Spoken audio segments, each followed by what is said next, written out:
하나님의 말씀 고린도전서 3장 6절에서 11절 말씀입니다.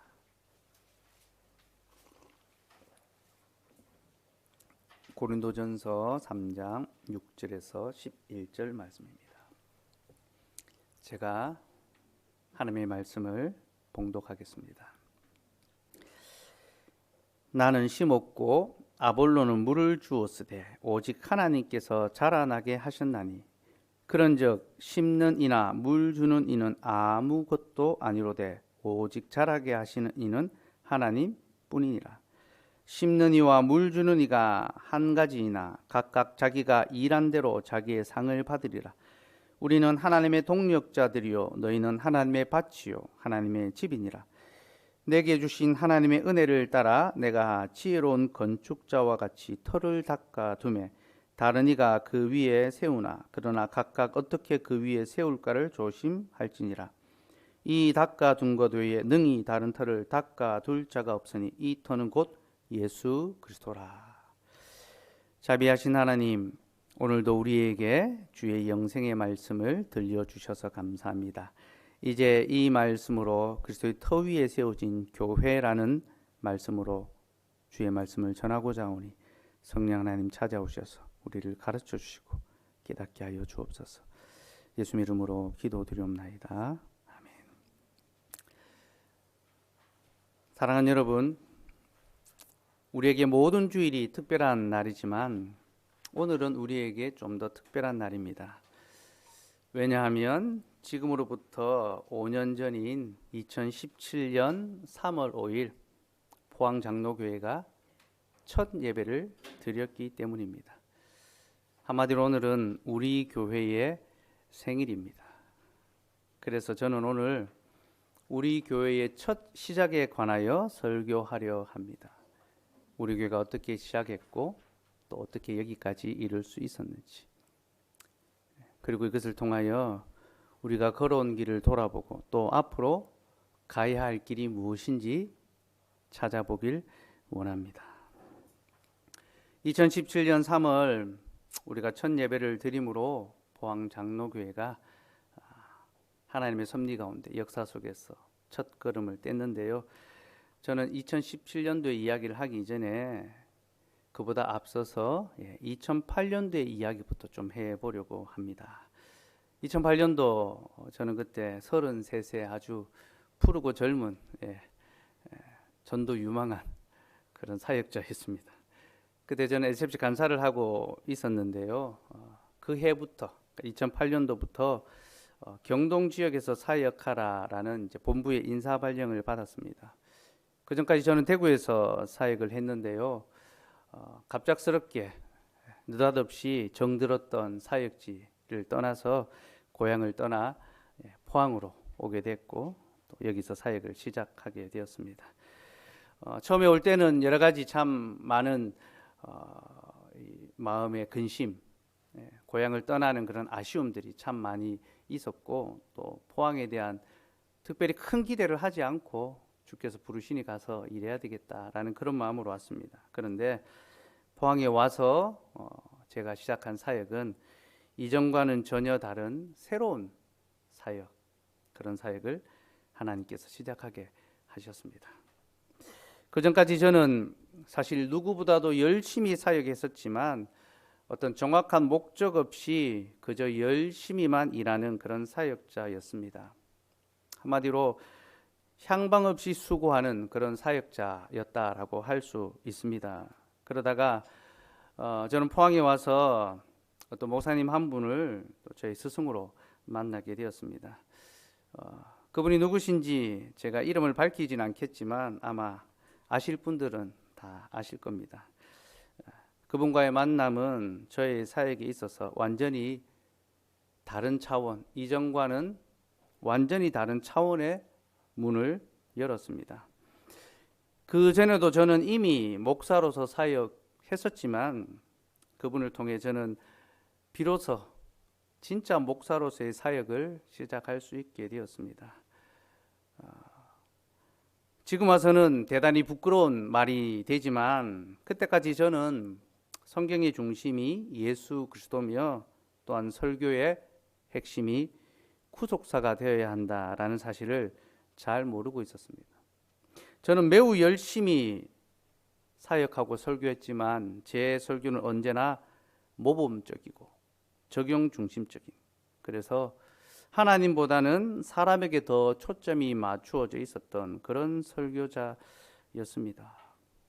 사람의 마음을 잘 이해하고 어루만지고 또 적절하게 권면하는 그런 설교를 많이 했었죠.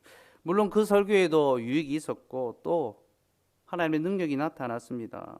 저는 열심히 사역했고 사람들에게 많은 유익을 끼쳤고 또 가는 사역지마다 사람들이 많이 늘어났습니다.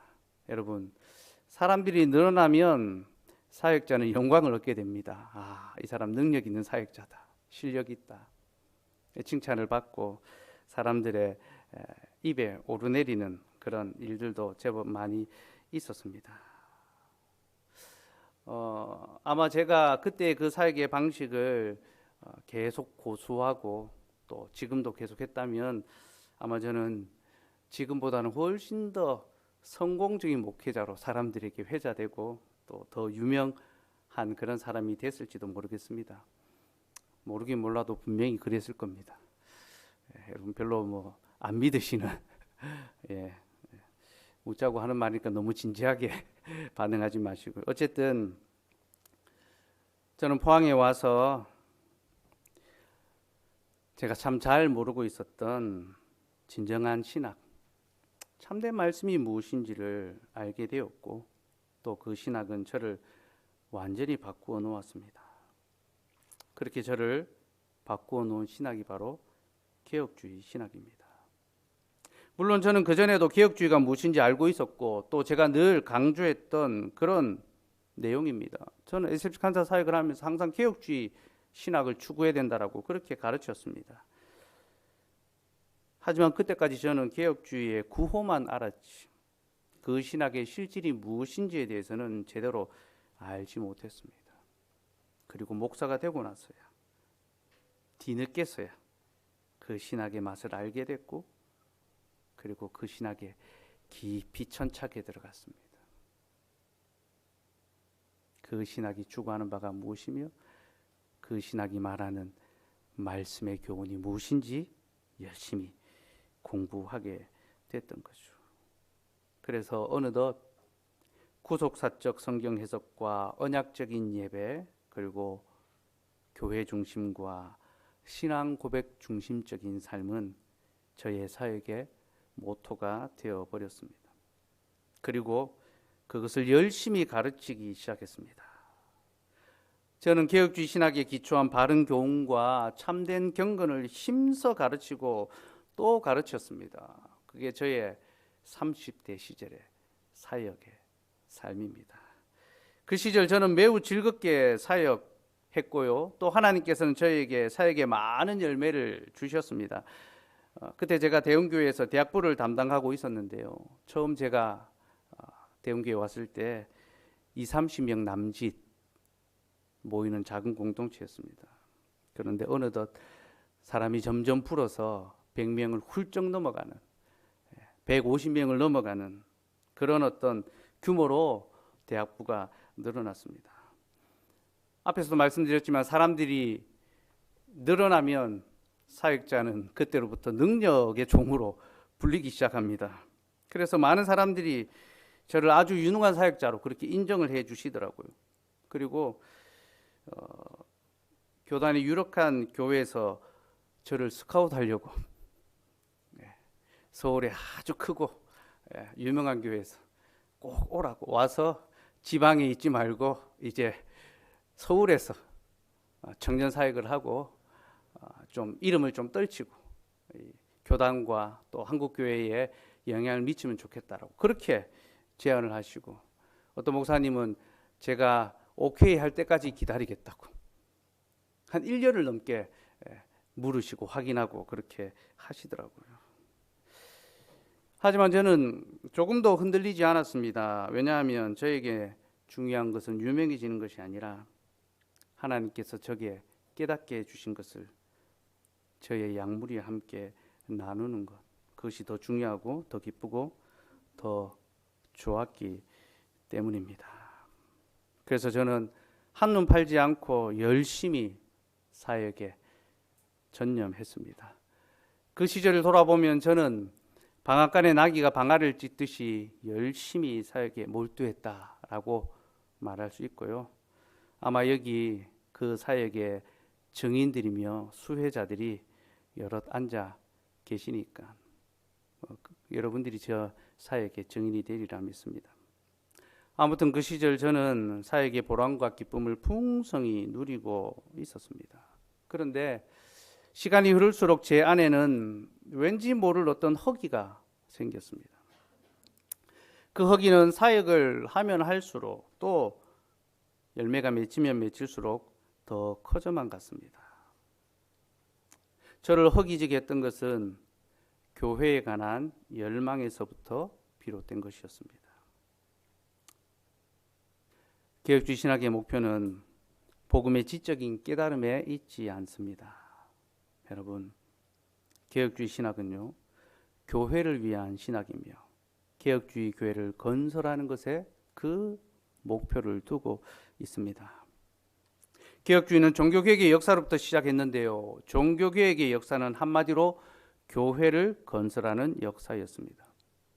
중세 교회가 진리의 빛을 잃어버리고 거짓 교회, 곧 사탄의 해가 되었을 때 종교개혁가들은 계시의 말씀으로 어둠의 시대를 밝히며 다시 참된 교회를 세웠습니다. 교회의 어둠이 밀려왔을 때 계시의 빛으로 다시 교회를 새롭게 한 것이 종교개혁의 역사죠.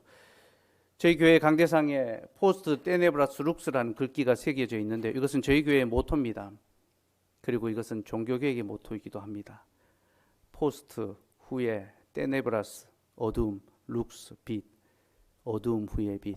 하나님께서 어둠 시대 후에 우리에게 진리의 빛을 주셨다. 이것이 종교개혁의 역사입니다. 그렇게 시작한 개혁주의 신학은 교회를 새롭게 하고 이 땅에 건강한 하나님의 참된 교회를 건설했습니다. 그러니 여러분, 진정한 개혁주의 신학이 무엇입니까? 교리를 말하고 교회의 표지를 말하는 그 지적인 말에 있는 것이 아니라 그런 교회를 세워나가는 바로 그 삶의 교회의 실질의 그 신학의 가치가 있는 것입니다. 만약 그렇지 않다면요, 개혁주의는 구호와 허상에 불과한 힘없는 주장, 인간의 말이 되고 말 것입니다. 그래서 제 안에 허기가 있었던 겁니다. 저는 비록 사역적 성취는 얻었지만 아직 그 성취가 개혁주의 교회의 건설로는 이어지지 않았기 때문에 제 속은 늘 비어 있는 것 같은 허전함이 있었습니다. 그렇게 교회에 대한 고민을 하면서 저는 어느덧 이제 40대 줄에 들어서게 되었습니다. 마흔이 넘어가니까 제 속에 고민이 생겼습니다. 청년 사역을 계속할 것인가 아니면 교회 사역으로 이제 갈 것인가. 이제 마흔이 넘어가니까 청년들의 이 패턴 스케줄을 못 따라가겠더라고. 체력이 이제 감당이 안 되는 거죠. 예, 전에는 날밤을 새워도 아무 이상이 없었는데 이제는 날밤 새면 며칠을 알아 누워야 되고 또 그 즈음에 하나님께서 제 육체에 연약한 질병을 또 주셨습니다. 제가 육신적 약함 한계가 있다는 것을 하나님 보게 하셨고 그래서 이제는 좀 사역의 패턴을 바꿔야 되는 그런 어떤 부르심의 때를 제가 느끼게 된 거죠. 그래서 사역을 어떻게 할지 고민하며 기도하다가 결론을 내렸습니다. 하나님, 이제 청년 사역은 그만하고 교회 사역으로 가겠습니다. 그렇게 결정을 하고 나니까 그 후에 제 속에 또 다른 고민이 생겼습니다. 자, 교회 사역을 한다고 하니까 그럼 이제 담임 목회를 할 것인가 아니면 개척 목회를 할 것인가. 그 두 가지 길이 또 제 안에 고민이 되더라고요. 당시에 저는 몇몇 교회로부터 담임 목사의 청빙 제안을 받았었습니다. 목사가 교회로부터 청빙을 받는다는 것은 가장 큰 영광이고 기쁨이죠. 그래서 하나님의 뜻을 구하며 기도하는 시간들을 가졌습니다. 그런데 청빙을 두고 기도를 하기만 하면 제 안에는 무언가 묵직한 돌덩이 하나가 얹히는 같은 그런 기분이 들었습니다.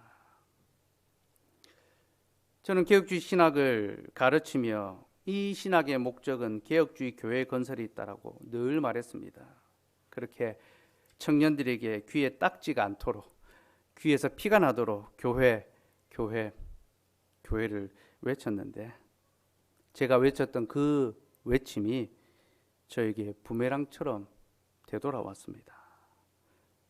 그동안 내가 그렇게 개혁주의 교회 건설을 외쳐놓고선 이제 안정적인 교회에서 부른다고 하니 냉큼 달려가려고 하느냐, 마치 저에게 그렇게 말하는 것 같았습니다. 그렇게 제가 했던 말은 저의 발목을 잡았습니다. 그때는 기도만 하면 하나님께서 제게 개척에 대한 마음을 막 주시는 겁니다. 마음이 뜨거워지고, 이 일은 내가 꼭 해야 될 일인 것 같고, 또 그 일을 안 하면 제게 화가 미칠 것 같은, 다른 교회들은 목사님들이 가시려고 줄을 서서 기다리고 있는데 이 개척하는 교회는 제가 아니면 누구도 하지 못하는 그런 어떤 마음의 부담을 주셨습니다. 하지만 현실적 상황은 참 막막하고 아무것도 준비된 것이 없었습니다. 개척을 할 만한 여건이 전혀 아니었고, 또 저를 도와줄 만한 사람도 한 분도 없었습니다. 그때 저는 기도만 하면 개척에 대한 마음을 막 품다가 기도만 마치면 개척에 대한 마음을 접곤 했습니다. 현실을 보면서 눈만 감으면 주님 무조건 개척입니다, 그렇게 말하다가 눈만 뜨면 주님 절대 개척만은 안 됩니다, 그렇게 되뇌이던 그런 시기를 보냈습니다. 그렇게 혼란한 시기를 보내던 중에 하루는 한동대 SFC 모임을 하면서 리더들에게 제 마음을 좀 나누었습니다. 내가 이런 고민 중에 있고 하나님의 부르심이 어디 있는지 좀 찾기를 원한다, 같이 기도하고 또 고민해 달라라고 그렇게 요청했습니다. 그리고 그 말을 한 다음 날 저녁에 제게 두 사람이 찾아왔습니다. 그 두 사람은 김민지, 김멸유 두 자매였습니다. 두 사람은 저를 어두컴컴한 나무 아래로 데려가 놓고서 저에게 이렇게 말했습니다. 목사님, 저희들의 목사님이 되어주세요. 목사님이 가르쳐 주시고 또 소망했던 그 교회를 우리 함께 세워가면 좋겠어요.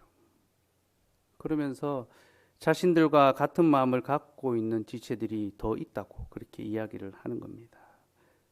그리고 바로 그때로부터 개척교회 목사로서의 제 삶이 시작되었습니다. 이 이야기는 제가 수차례 해서 아마 여기 이미 많이 들으신 분들은 식상하실 수도 있을 것입니다. 그러나 여러분, 저는 그때의 일이 결코 잊혀지지 않습니다. 왜냐하면 그때가 저를 향한 하나님의 거룩한 부르심의 시작이었기 때문입니다. 하나님은 두 사람의 입을 통하여 저를 포항장로교회 목사로 부르셨습니다. 그리고 그 일은 제가 거스릴 수 없는 운명처럼 제게 다가왔으며 하나님은 종종 그렇게 일을 하곤 하십니다. 종교개혁자 칼빈 선생은 평생을 제네바를 위한 목회자로 수고했는데요. 원래 그는 제네바에서 사역할 마음이 전혀 없었습니다. 그는 평온하고 안연한 도시였던 스트라스부르라는 곳으로 가기 위하여 길을 나섰고 그 길 중에 하루 제네바를 경유하고 묵었습니다. 그런데 바로 그날 저녁에 기욤 파릴이라는 사람이 칼빈을 찾아왔습니다. 그리고 그에게 제네바에서 사역해주면 좋겠다라고 부탁했습니다. 처음에 칼빈은 그 요청을 거부했습니다. 나는 스트라스부르로 가서 안식하고 교수 사역을 하겠다. 저술 활동을 하겠다. 그런데 그는 자신을 향한 기욤 파렐의 음성이 하나님의 음성처럼 들려진다라는 것을 깨달았습니다. 그리고 결국 그 부르심 앞에 순종하게 되었습니다. 한 사람의 하룻밤의 요청이 칼빈의 전생애를 바꾸어 놓은 셈입니다. 저의 경우도 마찬가지입니다. 저는 자신들이 아무것도 책임지지 못할 말을 하고 있는, 심지어 그 자신들이 지금 무슨 말을 하는지도 모르고 말하고 있는 두 사람을 통해서 개척교회 목사로서의 청빙을 받았습니다. 그 일은 그들이 아니라 그들의 하나님을 통하여 일어났습니다. 그렇게 2017년 3월 5일 창포동의 허름한 상가 2층, 여기도 별 것 없는 건물이지만 이전 예배당은 더 볼 것 없는 정말 허름한 그런 상가였죠. 거기서 첫 예배를 드리게 되었습니다. 개척을 준비하는 과정에 있었던 여러 어려움과 또 우여곡절들 참 많았지만 이런 일들에 대해서는 생략하도록 하겠습니다. 그것까지 말씀드리려면 아마 오늘 설교가 밤까지 계속 될 것입니다. 저는 가능하지만 여러분들은 불가능하기에 생략하도록 하고요. 개척을 시작하며 생각지도 못했던 많은 어려움들이 있었지만 하나님께서는 또 생각지도 못했던 방법으로 그 어려움들을 이기게 하셨습니다. 그리고 그러한 과정을 통하여 저는 하나님께서 이 교회를 친히 세우시는구나. 이 교회는 내가 세우는 것이 아니라 우리 하나님께서 세우시는구나. 그 교훈을 얻을 수가 있었습니다. 사랑하는 여러분, 교회는 사람이 아니라 하나님께서 세우십니다. 오늘 본문에서도 바로 이것을 말하고 있죠. 바울은 아볼로와 자신은 복음의 씨를 심고 물을 주었을 뿐이지 교회를 자라게 하시는 분은 오직 하나님 한 분뿐이시라고 강조하고 있습니다. 그렇습니다, 여러분. 농부는 맡은 소임을 다할 뿐이지 곡식을 자라게 할 수 있는 능력이 없습니다. 그는 심고 물을 주고 밭을 갈아엎을 따름입니다. 오직 자라나게 하시는 분은 하나님이십니다. 모든 생명이 하나님께로부터 말미암듯이 모든 교회도 하나님께서 세우셔야지만 존재할 수 있습니다. 저는 교회를 시작하면서 이에 관한 확실한 교훈을 받았고 또 이 교훈은 앞으로 저의 목회 과정에서 계속 유효할 것입니다. 저는 이 교훈을 끝까지 붙들고 갈 것입니다. 첫 번째 예배를 드릴 때까지 저는 누가 저와 함께 할지 정확히 잘 몰랐습니다. 저는 많은 제자들이 있었지만 개인적으로 따로 만나서 너 나와 같이 교회를 섬기자라고 그렇게 제안하지 않았습니다. 저는 제가 불러 모은 사람들이 아니라 하나님께서 부르시고 또 보내주신 이들과 교회를 시작하고 싶었습니다. 그것이 바로 교회의 본질입니다. 여러분, 교회, 에클레시아라는 말은요, 부르심을 받은 자들이라는 뜻입니다. 곧 사람이 불러서 모인 모임이 아니라 삼위 하나님께서 자기의 기쁘신 뜻을 따라 불러주신 자들의 모임이 바로 교회입니다. 우리는 내가 스스로 교회를 갈 수 있다라고 착각해서는 안 됩니다. 여러분, 교회는 내가 선택하는 것이 아니라 교회가 우리를 선택하여 부릅니다. 그 교회의 회원이 되는 것은 내 결정에 달린 것이 아니라 교회의 결정에 달려 있다는 사실을 여러분 기억하시기 바랍니다. 우리 교회의 회원권을 갖고 계신 분들은 하나님께서 포항장로교를 통하여 그들을 자기의 백성으로 불러주셨습니다.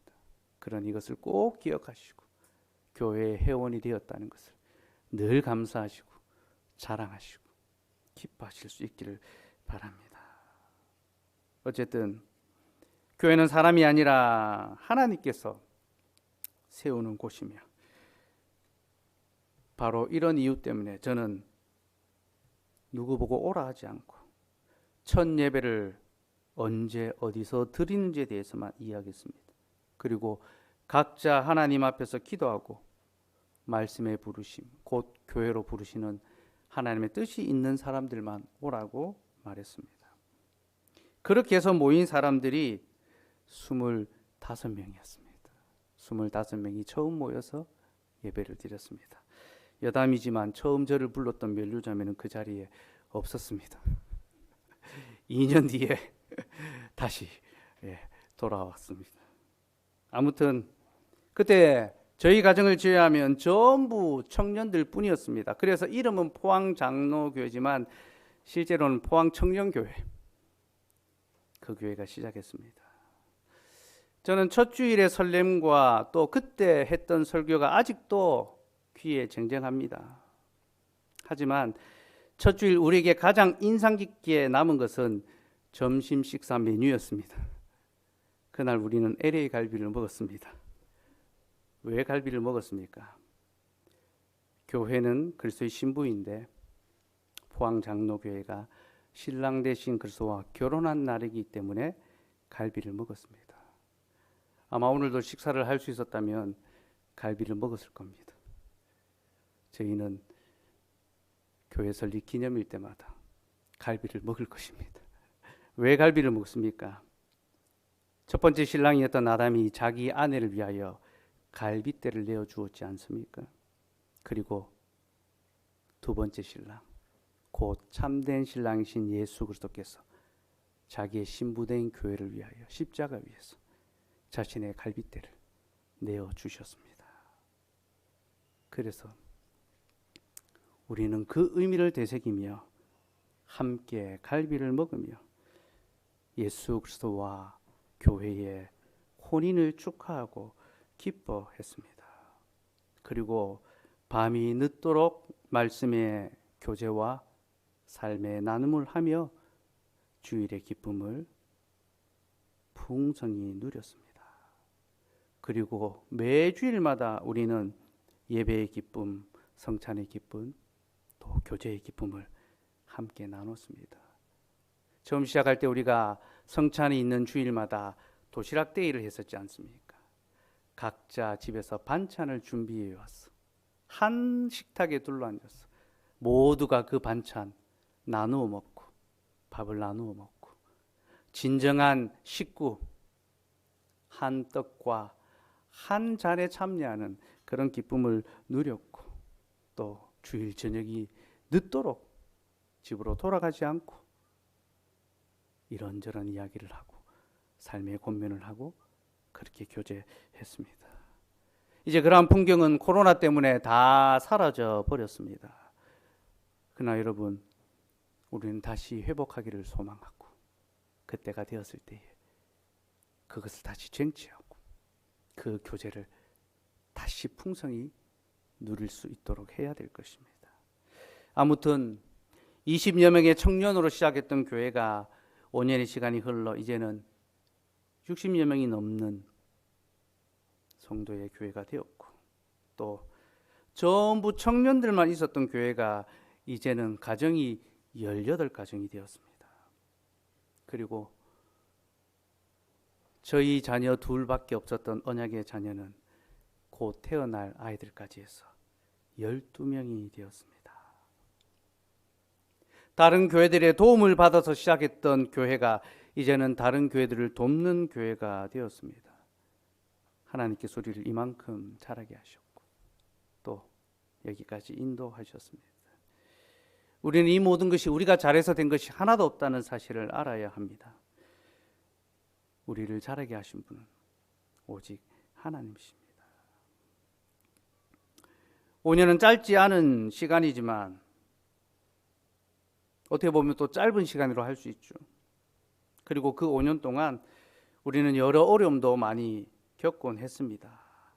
그 어려움들을 다 이야기할 수 없지만요, 한 가지만 말씀을 드리면 저는 개척 첫 해에 겪었던 포항 지진을 절대로 잊을 수가 없습니다. 지금 생각해도 너무 아찔한데 지진은 우리에게 상상할 수 없는 두려움을 심어 주었습니다. 그때 우리는 정말로 생명을 담보할 수 없는 그런 위험을 겪었고요. 또 예배 중에도 언제든지 여차하면 뛰어나가야 하는 그런 상황들을 맞이하기도 했었습니다. 그리고 여러분, 그때는 아직 다들 포항에 정착하기 전이었지 않습니까? 지금이야 취업도 하고 결혼도 해서 다른 데 가라고 해도 안 가겠지만 그때는 취업도 결혼도 하기 전이라 여차하면 포항을 쉽게 떠날 것만 같았습니다. 그때 우리 중에 포항에 연구 있는 사람이 누가 있었습니까? 우리는 다 본토 친척 아비 집을 떠나서 여기 모여들었지 않습니까? 그래서 교회가 세워진 지 1년 만에 교회가 사라지지 않을까 두렵고 염려되고 걱정했습니다. 그러나 하나님은 저의 생각보다 더욱 뛰어넘게 일하셨습니다. 하나님께서는 그때도 우리를 붙드셨고 또 이 교회가 보존될 수 있도록 은혜를 베푸셨습니다. 성도들 마음을 붙잡아 주셨고 오히려 지진 때문에 더욱 우리를 하나 되게 하셨던 그런 기억을 하게 됩니다. 코로나의 사태도 마찬가지죠. 코로나가 우리를 약화시키는 것이 아니라 더욱 견고하게 하고 하나 되게 한다는 것을 우리는 경험하고 있습니다. 사랑하는 여러분, 교회는 참으로 사람이 아니라 하나님께서 세우십니다. 그게 지난 5년의 세월을 돌아보며 우리가 가져야 될 교훈입니다. 제가 더 많은 이야기를 할 수 있지만 이제 이쯤에서 그만하기로 하고요. 이제부터는 우리 교회가 가야 할 길에 대해서 말씀을 드리겠습니다.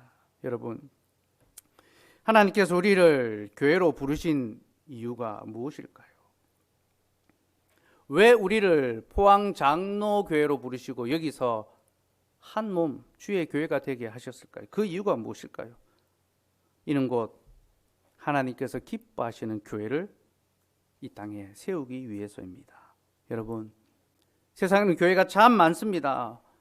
지천으로 교회가 널려 있고 또 우리 교회가 있는 이 골목, 이 거리만 봐도 사방팔방 얼마나 교회가 많은지 모릅니다. 사람들이 이 거리를 처치로드라고 부른다 하더라고요. 곳곳에 교회들이 있기 때문이죠.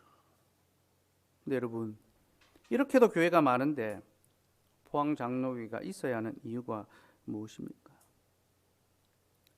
저는 개척을 앞두고 하나님께 이 질문을 많이 했습니다. 하나님, 많은 교회들이 있는데 왜 또 교회가 필요합니까?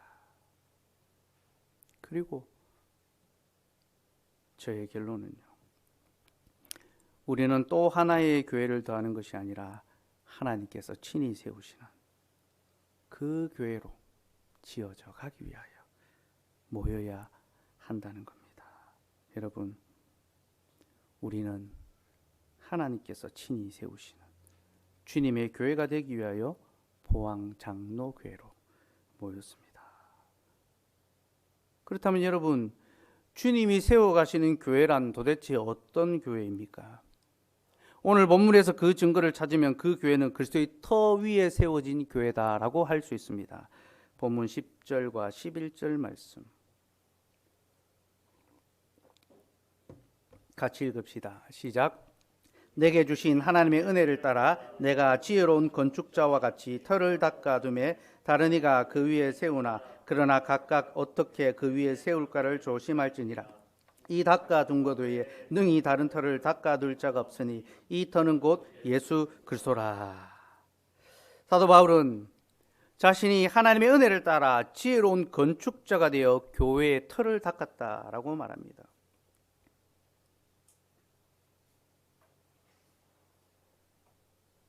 그러면 그가 말하는 교회의 터가 무엇입니까?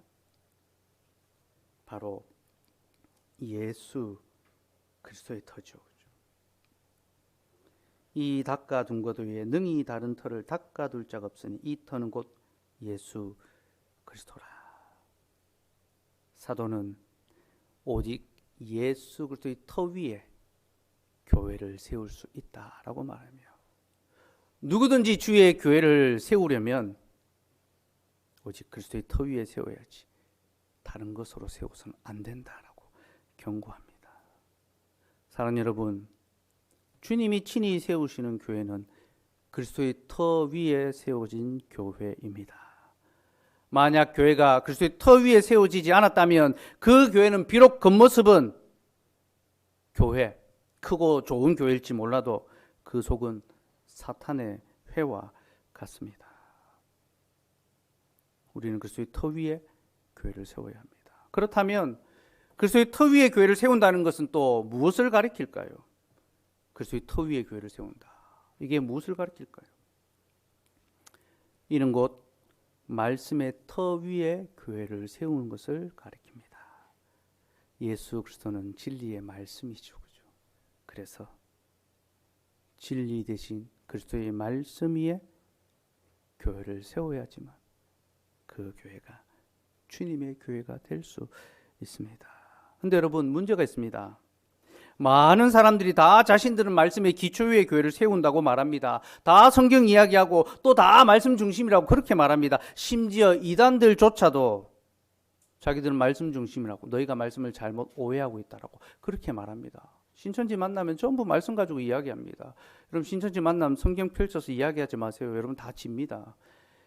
철저하게 훈련받고 오기 때문에 여러분, 이단들도 자기들은 말씀 중심이라고 이야기합니다. 그래서 여러분, 우리는 무엇이 말씀 중심인지에 대한 분별력이 있어야 됩니다. 정확한 기준이 있어야 됩니다. 그 분별력과 기준이 무엇입니까? 바로 역사적인 개혁주의 신학입니다. 제가 앞에서도 말씀드렸지만 개혁주의는 참된 말씀의 교훈 위에 예수 그리스도의 교회를 세우기 위하여 시작된 신학입니다. 그래서 신앙고백과 교리문답, 건전한 복음의 교훈이 그 교회가, 그 사람이 말씀 중심인지 아닌지를 분별할 수 있는 겁니다.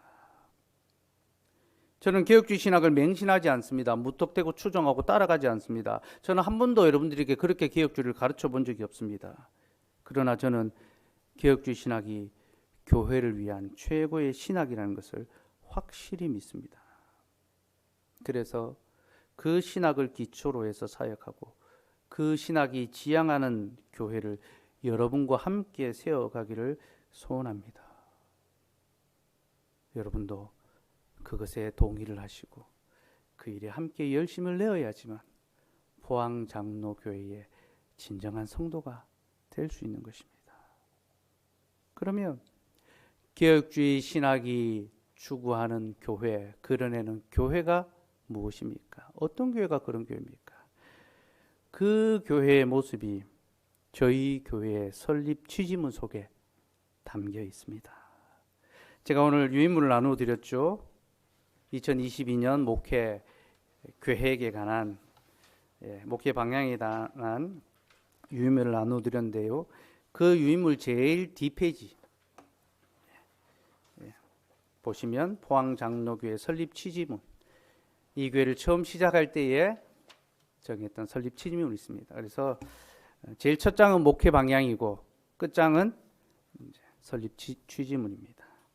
자, 이 설립 취지문을 보면서 우리 교회가 어떤 교회로 지어져 가야 되는지에 대해서 확인할 수 있으면 좋겠습니다. 자, 첫 번째로 우리 교회는 삼위 하나님을 향한 성령의 교회가 되어야 합니다. 여러분, 교회가 어떤 것입니까? 우리 교단헌법 제1장 1조에서는 교회를 이렇게 정의합니다. 교회란 예수 그리스도의 공로로 구원받은 그리스도인들이 모여 하나님 앞에 예배하는 공동체이다. 교회는 예수 그리스도의 몸으로서 성령의 역사로 말미암아 계속적인 하나님의 말씀이 정확하게 선포되어야 하고 성례를 올바르게 집행하여야 하며 권징을 정당하게 시행함으로 그 정통성이 유지되어야 한다. 여러분, 우리 교단 헌법은 교회를 삼위 하나님을 예배하는 공동체로 규정합니다. 그런데 그 예배를 우리의 마음대로 자의적으로 드리는 예배가 아니라 하나님의 말씀의 규례를 따라 드리는 예배여야 합니다. 곧 하나님의 말씀이 정확하게 선포되고 성례를 올바르게 집행하며 권징을 정당하게 시행함으로써 그 교회는 정통성, 참교회다, 건강한 보편교회다라는 것을 드러낼 수 있다는 것입니다. 저희는 바로 이런 교회를 소망합니다. 하나님의 택한 백성들이 함께 모여서 삼위 하나님께 영광을 돌려드리는 예배의 공동체, 그것이 이 교회의 첫 번째 설립의 이유입니다. 두 번째는 개혁주의 장로교회가 되어야 합니다. 개혁주의 교회는 성경 중심의 교회입니다. 교회의 표지인 말씀과 성례와 권징이 선명히 드러나고 직분의 바른 실행을 통하여 말씀에 든든히 서 있는 교회가 개혁주의 교회입니다. 그러므로 우리는 교회의 표지를 지킴으로 교회를 거룩하게 지키고 직분자의 바른 실행으로 성도를 거룩하게 지켜내는 교회로 세워져 가기를 소원합니다. 교회는 우리의 열심으로 지키는 것이 아니라 하나님의 말씀이, 그 말씀의 표지가 그 교회를 지킵니다. 세 번째, 우리는 말씀 전파에 힘쓰는 교회가 되어야 합니다. 교회는 사도와 선지자들이 터 위에 세워진 공동체입니다. 사도의 복음 위에서 교회는 설립되고 보존되어 갑니다. 그리고 사도적 복음 안에서 성도는 사도와 사귐을 얻고 나아가 삼위 하나님과의 사귐도 얻습니다. 그러므로 우리는 사도적 복음에 충실한 복음 전파를 통하여 삼위 하나님과 연합하며 거룩한 보편적 공교회로 세워져 가기를 소원해야 합니다. 우리 시대에 사람들의 귀에 듣기 좋은 말들, 재미있는 말들이 아니라 주께서 사도들을 통하여 주신 복음의 말씀, 진리의 말씀에 기초한 설교를 하고 그 말씀을 통하여 삼위 하나님과 교제하는 교회, 그게 바로 우리 교회가 지향하는 교회입니다. 네 번째는 신앙교육에 힘쓰는 교회가 되어야 합니다. 그리스도께서는 사도들에게 자신이 분부하신 모든 것을 가르쳐 지키게 하라라고 하셨습니다. 그리고 교회는 이것을 고백과 문답의 형식을 통하여 계속 가르쳐 오고 있습니다. 여러분, 신앙 고백과 교리 문답은 주께서 분부하신 모든 것을 가르치며 지키게 하는 것이 바로 신앙 고백과 교리 문답입니다. 이런 말씀과 신앙 고백의 증거들은 또한 교회로 하여금 길을 잃지 않게 하는 나침반과 같습니다. 교회가 어디로 가야 될지 그 방향을 정함에 있어서 신앙 고백과 교리 문답은 바른 길을 제시해 줍니다. 그래서 저희도 보픈 교회의 가르침을 따라 바른 교회의 길을 걸어가야 합니다. 우리는 웨스트민스터 신앙 고백서와 대소 교리 문답을 중심으로 또 개혁주의 보편 신조들인 하이델베르크 교리 문답서, 이런 신앙 고백서들을 가르치고 또 계승해 감으로 전통적인 교회, 또 신앙 교육에 힘쓰는 그런 교회로 세워져 가기를 소원합니다. 다섯 번째는 가정을 세우는 교회가 되어야 합니다. 경건한 교회는 경건한 가정을 세웁니다. 그리고 경건한 가정은 경건한 자녀를 낳음으로 경건한 교회가 계속 보존되게 합니다. 감사하게도 하나님께서 우리 교회에 많은 가정들을 허락하셨습니다. 그리고 자녀들도 허락하고 있습니다. 주께서 우리 가운데 일하고 계시다라는 증거입니다. 이제 우리는 경건한 교회로 우뚝 서가며 이 시대에 경건한 세대가 올 수 있도록, 경건한 시대가 올 수 있도록 힘써야 합니다. 이것이 주께서 교회를 통하여 하시는 사역입니다. 우리는 교회와 가정이 말씀의 가르침 안에서 더욱 경건하고 바르게 서갈 수 있도록 힘써야 합니다. 마지막 여섯 번째로 성도의 교제가 풍성한 교회가 되기를 소원해야 됩니다. 여러분, 교회는 하나님께서 우리를 위하여 허락하신 공동체입니다. 곧 우리의 피로, 우리의 결핍, 우리의 약함을 보듬고 서로 돌아보며 교제하여 위로를 얻도록 교회를 주셨습니다. 그래서 교회를 가리켜 성도의 어머니라고 합니다. 어머니의 역할이 무엇입니까? 돌아보고 위로하고 기도하는 것. 그것이 어머니의 역할이죠. 그죠? 참된 성도는 그리스도 안에서 교회의 한몸됨을 누립니다. 기뻐 교제하며 서로 하나가 됩니다. 무엇으로 서로 교제합니까? 그 교제의 방편은 말씀과 성례입니다. 여러분, 우리는 말씀과 성례 안에서 교제합니다. 우리는 어떤 다른 프로그램이나 게임으로 교제하는 것이 아니라, 취미 활동으로 교제하는 것이 아니라 말씀과 성례, 성찬으로 교제합니다. 그리고 우리가 그렇게 교제한 열매는요, 우리 안에 구제와 돌봄으로 나타납니다. 우리는 그리스도의 한 떡을 떼며 서로를 위하여 연보합니다. 그리고 그것을 가지고 서로의 필요를 채우고 서로의 삶을 살피고 돌아봅니다. 이것이 바로 말씀과 성찬 안에서의 교제입니다. 이 말씀과 성찬의 교제는 우리 안에 있는 무수한 이 교제의 피상성과 왜곡된 자기중심적이고 자기 친분을 따라 만나고 교제하는 그런 인간관계가 아니라 그리스도 안에서 그리스도 중심적인 교제와 관계를 맺게 합니다. 그리고 우리는 아무도 차별 없이 그리스도의 한 떡에 참여할 것이며 아무도 소외 없이 서로를 돌아보고 구제하고 살필 것입니다. 이것이 우리가 추구해 가야 할 교제의 실제며 우리는 그런 교회로 함께 지어져 가기를 힘써야 합니다.